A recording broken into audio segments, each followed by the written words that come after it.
大家好，我係魏俊傑，我喺度呼籲大家支持今次嘅苗圃鎮陽單車助河行。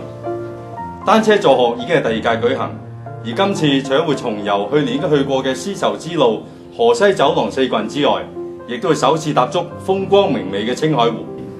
而目的就係為黃土高原地區沿路重建同修葺校舍，令到嗰度嘅學生能夠喺一個安全同設備完善嘅環境之下上課學習。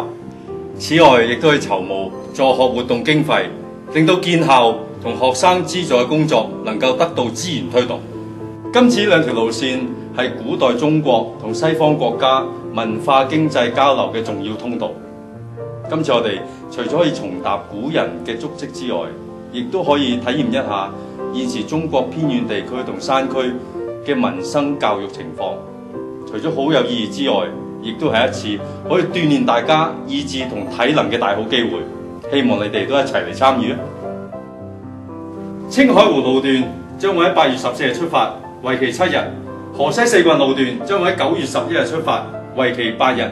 約定你哋到時見 ，Let's go！ 魏俊傑你好 ，Hello Elsa 你好。係啊，喂，多謝晒你過嚟幫我哋呢個單車助行做嗰個助學大使喎。唔好客氣，因為我知道呢個活動可以幫到好多山區學童重返校園，好有意義㗎。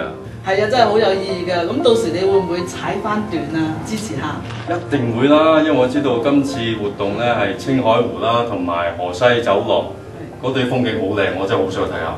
係啊，咁我哋到時一齊去踩啦。你陪我一齊踩喎。踩，我日日都練緊車㗎啦。OK，到時見。